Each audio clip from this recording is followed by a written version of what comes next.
Nuevamente un saludo desde Cali, por acá en Colombia. Por acá hoy es sábado, está la mañana calientica y me reporto otra vez para hacer el ejercicio de presentarles los temas en video del segundo módulo. En este primero del segundo módulo vamos a hablar un poquito sobre una categoría que he mencionado en el segundo texto, que es la de hombres que tienen sexo con hombres, HSH en castellano o MSM en lengua inglesa. La categoría es realmente nueva, relativamente nueva, en América Latina sobre todo, aunque en Europa, en Estados Unidos, su elaboración ha sido, dígale, más añeja, parte de 1990-1995, en la Escuela Epidemiológica de Inglaterra, tratando de explicar esos vacíos de la epidemiología social y la epidemiología conductual en las relaciones sexuales entre hombres en medio de la pandemia del SIDA. Pues ya nombramos una vaina que es bastante grandota, ¿no? El VIH y el SIDA, una pandemia. El asunto es que si bien su origen tiene su tinte un poquito oscurantista, de satanización, de discriminación, la categoría sirve para abordar muchas formas de las relaciones sociales, eróticas, afectivas, sexuales entre sujetos masculinos. Esta categoría es interesante porque logra aislar todos los sentidos y nociones de identidades de género, de expresión de género, de orientación sexual, si es que eso existe, y todos esos elementos que configuran el género y la sexualidad humana. ¿Por qué surge? Porque es que antes se pensaba, a partir de esos determinismos un poquito perversos, que los únicos sujetos que eran proclives a padecer del VIH y el SIDA eran los hombres homosexuales, por sus prácticas sexuanales, bucogenitales y demás, entre hombres. Pero hubo un momento en que, como mencioné en el texto, los índices de infección en la población homosexual se estabilizaban en algunas partes, en otros se reducían, mientras que en los hombres que se leían como heterosexuales esos índices aumentaban. Allí hubo un ejercicio bastante particular porque la reflexión fue interesante, en el sentido que había otros hombres que no se identificaban como homosexuales que tenían prácticas sexuales con otros hombres. Uno encuentra cualquier cantidad de categorías distintas dependiendo del ámbito o del contexto en el que se esté revisando.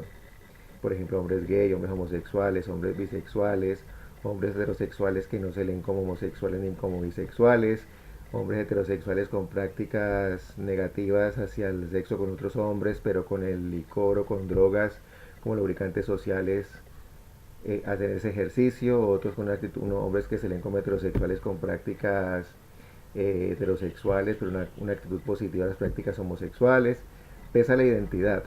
También otros espacios en los que se dan los encuentros socioerótico afectivos entre hombres como los bares, las cantinas, los saunas, los gimnasios y demás, parques públicos en las noches, baños públicos, baños de universidades, baños de colegios, batallones, espacios de secuestrados, obreros en construcción, etcétera, etcétera, seminarios, en fin, inclusive hasta ejercicios de sexualidad mediada por otros condicionantes como por ejemplo el dinero y otros símbolos como revisaremos en un momento en el siguiente video. El caso es que esta categoría pues amplió la frontera de comprensión y de aproximación de la sexualidad humana masculina, en el sentido que únicamente se pensaba que el VIH era de hombres homosexuales o gays, y ya se dio otras posibilidades del ser a partir de esa mirada de la epidemiología. Explica además no únicamente esos ejercicios sociosexuales, eróticos y afectivos, sino netamente los sociales. Porque los hombres interactúan entre ellos no únicamente a partir de identidades que son determinismo para mí un poquito perverso, y funcionalista y estructuralista y todas esas cosas.